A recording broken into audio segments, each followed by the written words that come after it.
Hi, everyone. Wait a few more minutes if anybody else that has registered logs on and joins us, and then we'll go ahead and get started. Can everybody hear me okay?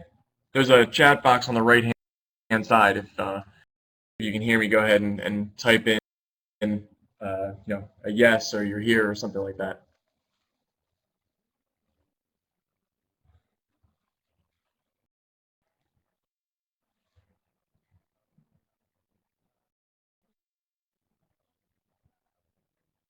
All right,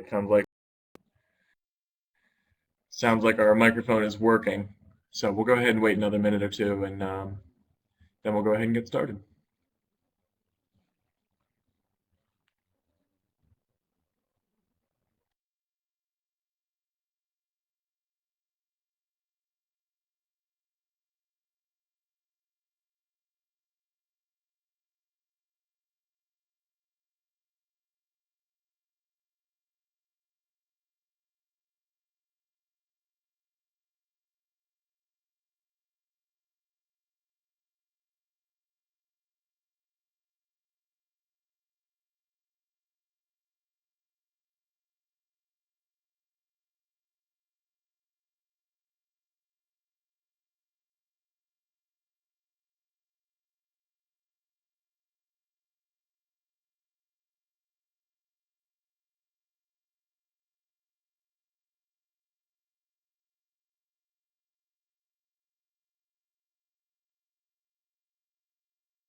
All right, well, let's go ahead and get started. Hi, everyone, and welcome to the Economic Alliance of Greater Baltimore's quarterly economic update for the summer of 2014.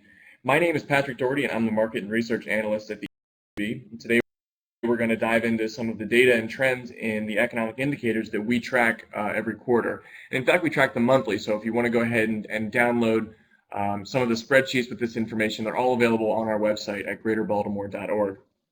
At any time, if you have questions or comments, please feel free to type them into the chat box on the right-hand side. I think everybody knows where that is by now. And the summer economic update for July of 2014 is available as a publication in the top right-hand corner of your screen for download. So with that, let's go ahead and get started. Baltimore remains the 20th largest metro in the U.S. With 2.77 million people, just under 2.8 million people. So it's on the smaller side among those largest metros, but we are right next to Washington, D.C., which has nearly 6 million people. And because they're so close, there's sort of a fluid labor market between the two. It results in more workers being available for companies that are here than would be suggested by just a definition of the Baltimore metropolitan region.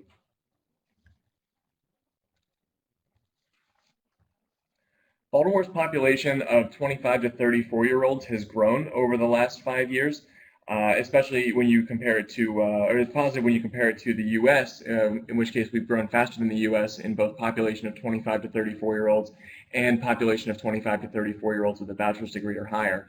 But at the same time, competitive metros on the East Coast, everyone else in the Northeast corridor, is growing faster in both of those categories, particularly Washington, D.C., which I guess could be a positive for us as well, since we do share so many of those employees and so many people in the D.C. metro are willing to drive into Baltimore every day for work.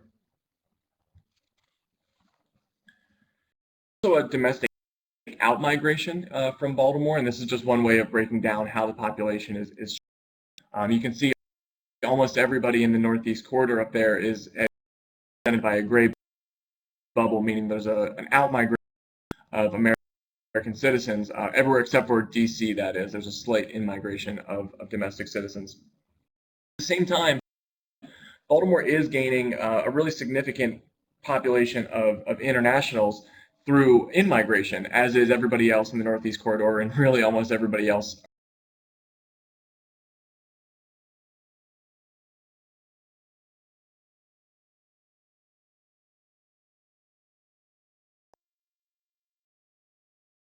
and at the same time also growth in diversity of the population here in Baltimore as well. Baltimore is also one of the highly educated regions in the U.S., ranking 8th in percentage of the population with a bachelor's degree or higher. Over 35% of the population living here has a bachelor's degree, and over 15% of the population here has a graduate or professional degree. Those are both favorable rankings on their own, but then nearby DC ranks first in both metrics. So together, Baltimore and Washington really make up one of the best educated corridors in all of the country and possibly even the world. The unemployment rate in Greater Baltimore remains below the national average for May of 2014, but not really by much at this point. In November, there's been a smoothing of the unemployment rate, at least as we measure it quarterly. But if you look at it monthly, there's tends to be some more ups and downs than what are being shown here. And we're nearly a full percentage point below where we were a year ago at 6.9% unemployment. So we're certainly in a great spot. It's just that other metros are catching up around us.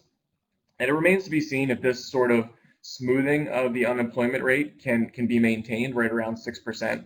I tend to think that that's not going to happen because, as I said, monthly a lot more fluctuations than what are being shown here. And as you can see in the national unemployment rate, there hasn't really been a smoothing overall. So wouldn't really think that Baltimore would be unique in the case of having this smooth, even unemployment rate when really else is, and the country isn't having that on average. So despite that rate of unemployment from a year ago, unemployment growth is really only creeping along at less than 1.5% national average. It's very different from the long-term trends when you're comparing how other metros were sort of at the bottom of the barrel in terms of year-over-year growth. But over the last decade, we've grown 11th fastest in the country, just behind Washington, D.C. Of the growth that is, we want to know where it's coming from and also what industry is holding back that overall growth. The ones that are growing and encouraging that overall growth, the ones in the knowledge sector or the next economy industry, to call them, which are all high growth and high wage sectors like professional, scientific, and technical services and education. Also growing right now, as would be expected since summer, or these numbers are from May, so it's from the beginning of the summer, are the seasonal industries like construction and leisure that rely on good weather and people wanting to be outside, and whether that means or visiting the Inner Harbor. Those are the kind of things that we see cycling up in the summer. And we'll talk a little bit more about seasonal employment in just a minute. And of the industries that are growing the slowest and sort of weighting down our total year-over-year growth include the information sector, which is really shrinking everywhere. So that's not totally unexpected, but also the federal government has seen a nearly 4% decrease in employment year over year, and that's most likely due to sequestration. Over the past decade, employment growth has been led by those same next economy industries, the professional, scientific, and technical services industry being the fastest growing years. And that's a good sign because that shows that we're growing in the right places, so to speak, and we're really building a strong foundation in Greater Baltimore. So more seasonal employment. This is just some additional insight on where you can expect these cycles to happen. As you can see, the one that cycles up and down the most is a subsector of the leisure and hospitality industry, the amusement, gambling, and recreation industry. Typically, in July is where employment is highest in that industry. So what's happening right now is probably the best employment is going to be over the rest of the year, at least in that.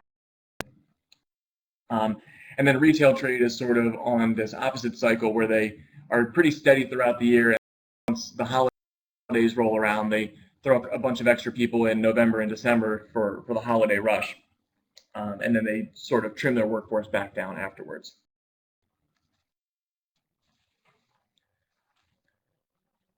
Despite a contracting regional workforce, the federal government is still the most densely concentrated industry, so to speak. Not surprisingly, followed closely by those other industries that have led the region in decade-long employment growth, those knowledge next economy industries. This ranking, again, is very positive because it shows a strong foundation in industries that are generally growing, generally high-paying, generally, not beholden to major changes or major changes in the weather even.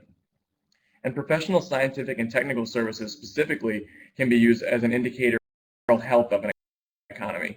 And Greater Baltimore is the 7th most concentrated metro in this industry specifically, with more than 50% people working in this industry than you would expect based on national averages. So that's certainly a good position for us to be in.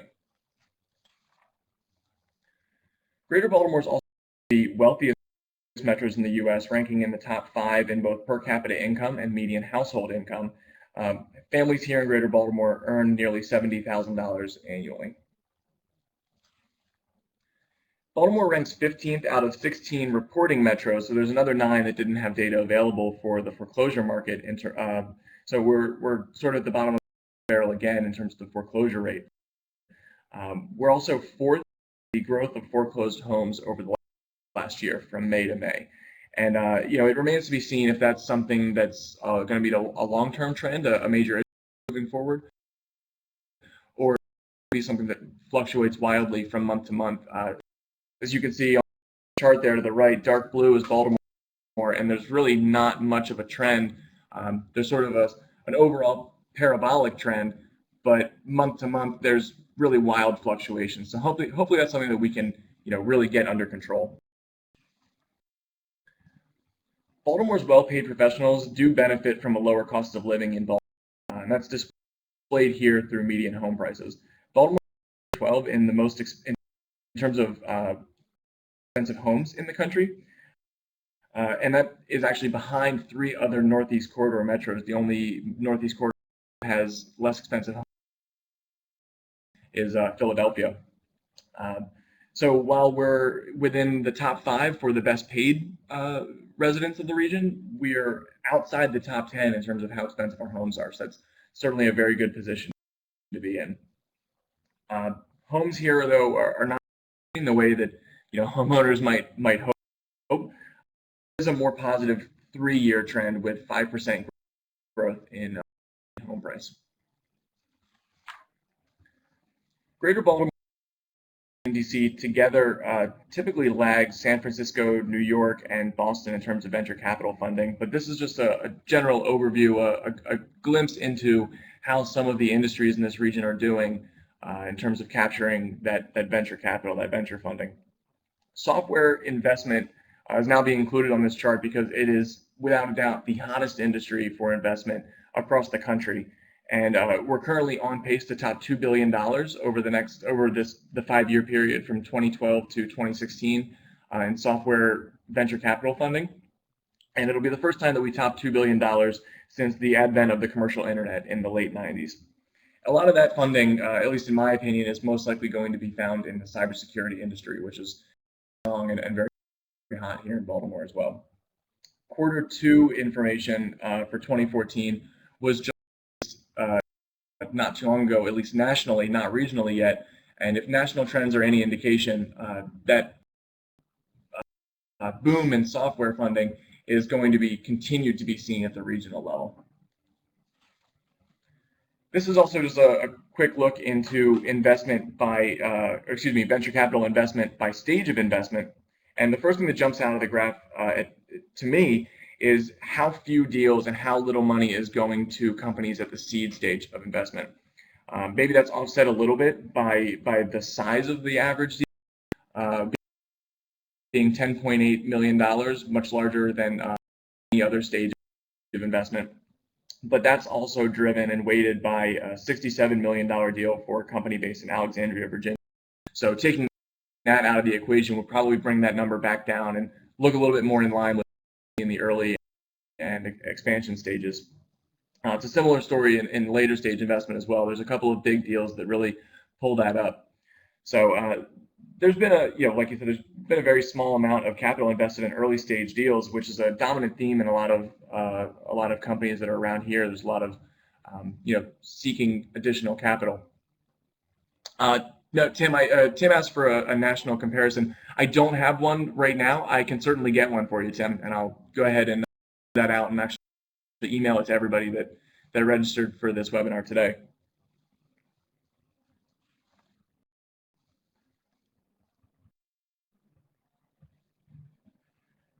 I just want to highlight a couple of recent rankings, actually ones that aren't shown here for various reasons. One is that there wasn't really a number rank associated. Huffington Post put together a list of the 15 best waterfront cities in the world, and Baltimore was included in that. So we are one of the 15 best cities in the world, and that included places like Amsterdam that are known for being on the water. Baltimore is also ranked the 20th smartest city in the world, which measures not just educational attainment, but also innovation, sustainability, and quality of place. Dan brought up a good point with venture capital, that there are many more seed deals that are just not being reported, and that's certainly, could definitely be the case. This data relies on capitalists reporting their deals to PricewaterhouseCoopers for this historical data chart. And if they don't do that, the fact is that that information just never gets collected. So it certainly could be the case that there's a lot more seed stage deals going on than what's here. It's just not being reported. So thank you for bringing that up. A couple of the top headlines as well. Curiosity, an ed tech company based in Cockeysville, was acquired by Houghton Mifflin, which is a major national education company. And if you've got kids in school or were in school recently, you probably saw their name attached to at least one of the textbooks that you were carrying around. So it's a very good thing for Curiosityville, because they'll be reaching a lot more people than they were, as a small education technology startup. Tradeify, which is formerly WooFound, has raised a Series A round of $4 million and plans to continue raising money throughout the summer of 2014. The Baltimore Ravens, a capologist life journey, which is aimed at introducing students to careers that use STEM education. So this one mostly would be in technology and math. And I can tell you that if that was available, a couple of years ago, when I was looking at what I wanted to do for the rest of my life, I might be, a cap expert, an NFL salary expert instead of an economist. And finally, Pandora Jewelry signed a lease downtown and are putting their name on the side of the building down here at 250 West Pratt Street, with 140 jobs in executive leadership, sales, and marketing moving downtown. They're also maintaining their office in Columbia and actually going to be renovating their office space out there so that the employees that are staying in Howard County can be in a top-notch office space as well. And if you want to stay up to date with these rankings and these headlines, you can follow us on Twitter or subscribe to our newsletter, where we will continue to push these out, as good news.